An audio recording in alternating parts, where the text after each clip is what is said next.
Hey guys, welcome back to Radical Reviews. Today on the channel, I'm going to be replacing the expansion coolant tank reservoir on the Audi R8 V10. I've got my new one here ready to go.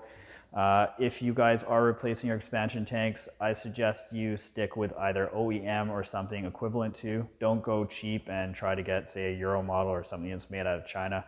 It's just going to cause you problems down the road. You're going to be ripping it all apart again.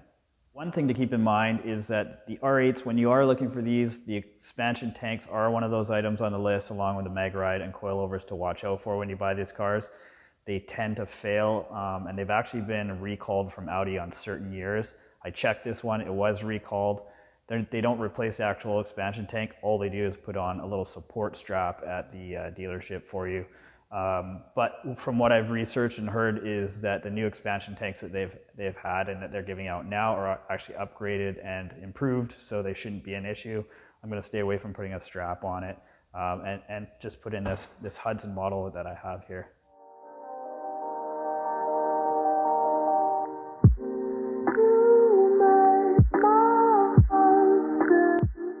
So the first thing we want to go ahead and do is replace this side panel for the engine compartment. And the way that you guys do that is just through these little button screws here with a flathead screwdriver. Don't worry, they actually screw and unpop out quite easily. Don't worry about the screw falling out, because there's a washer in behind that prevents it actually from falling into the engine compartment.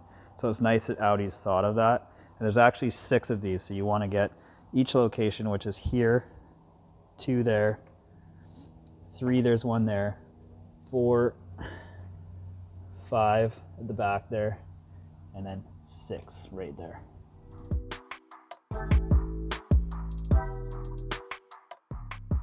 So there's actually just a little groove in here where you can put your flathead screwdriver in, and you can pry it out and push it down, and that actually just unlocks the shock mechanism, and then it just pops out quite easily.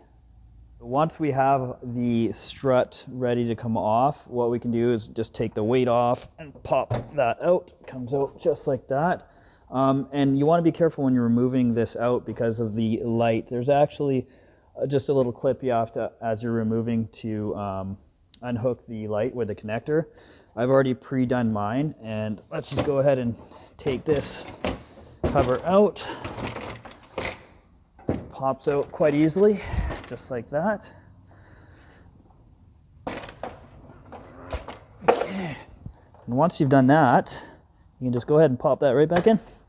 It'll hold the way it is, or if you want to be extra certain, you can just pop that little clip back in and make sure that it's not going to come out if you don't want it to actually fall out when you're working around it. Okay, now with the engine cover off, you have the coolant expansion tank completely exposed, and what you want to do is you want to get down into here, and there's actually 2 Torx bits which are a T25. So we've got one right there. There's actually one that's sort of hidden behind this right here, between this electrical cable line here. So you can just get down in there and you can actually get that T25, both of those out.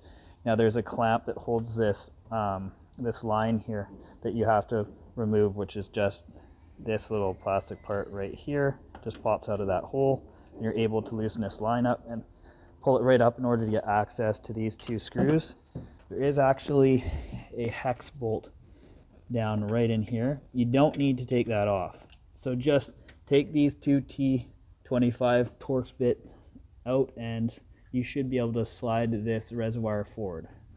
Okay, so now what I did, guys, is I actually just got a cheap, ordinary liquid pump that I actually got from Canadian Tire. It was like $10. So you don't have to have anything too expensive. And what you want to do is you want to just slide the one end down inside the reservoir, and the other I've got just into a half-empty bottle of coolant that's already going to be going back into the car anyway. So what you want to do is just get in there and make sure you get right to the bottom of the tank, and just you want to try to get as much out as you possibly can here. So, okay guys, once I actually finished sucking out what I could, is I slid the reservoir forward on this bracket, and that freed it. And then I actually put it onto a bit of an angle, and I got my pump right down into that corner just to suck out every last little bit that I could. The last thing you want is a bunch of excess fluid like falling down on top of the engine that you have to clean up afterwards anyways.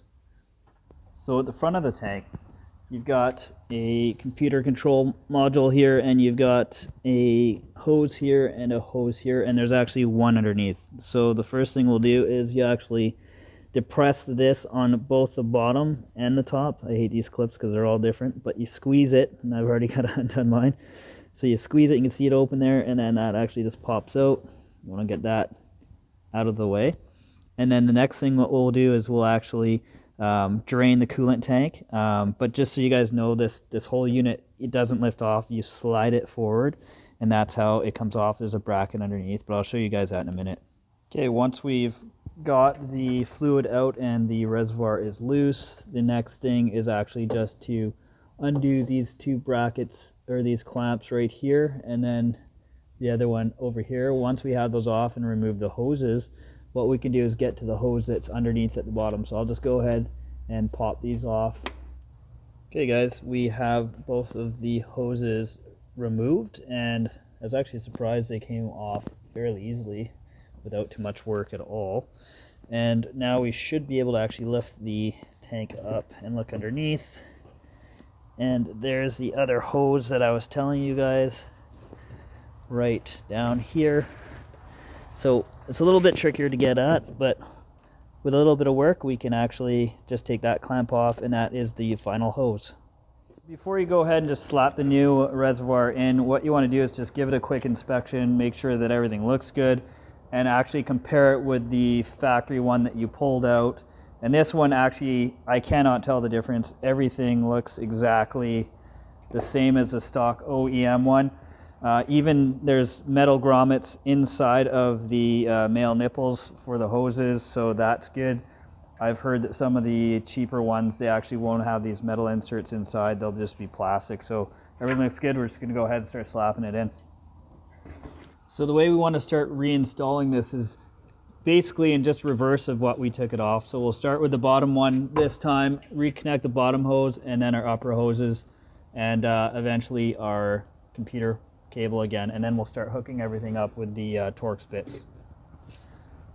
Okay guys, I've managed to hook up the bottom hose and clamp to the bottom of the reservoir. I'm not gonna lie, it was a little bit tricky. It's probably the hardest part of this job, just because there's not a lot of reach on that hose. It's a bit limited to how much movement it has, but I managed to get it on there. I've now taken the reservoir, put it on the bracket, slid it back into position, and now I'm going to hook up these upper hoses and this computer, the computer module here. Okay, now we've got our hoses and clamps reattached here and here.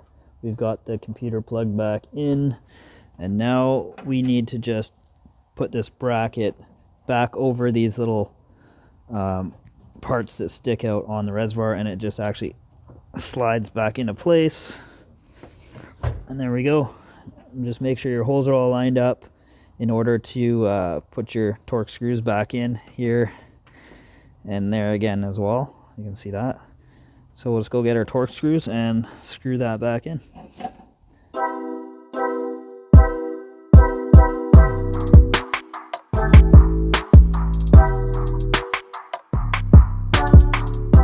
Make sure when you guys pick your coolant that you either pick a G12++ or a G13+.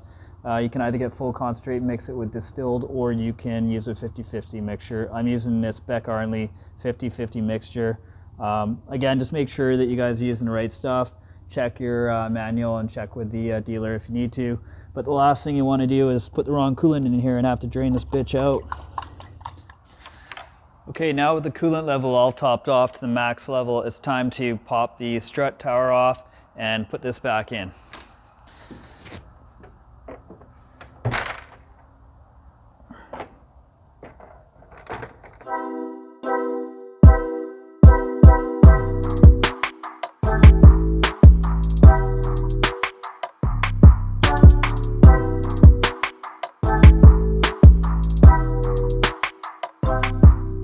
Alright guys, that's the video on how to replace an expansion tank on an Audi R8. I hope it helped you guys out if you're replacing your expansion tanks on an R8. If you have any questions, please feel free to leave a comment below. I'll do my best to answer them. Also remember to like and subscribe to the Radical Reviews channel. We're going to be doing a lot of fun things with this car. I will be documenting and filming any modifications I do with it, repairs, maintenance, meets, drives, all that stuff. So remember, like, subscribe, follow along, and then I'll see you guys next time. I'm Ryan Young, and this is Radical Reviews.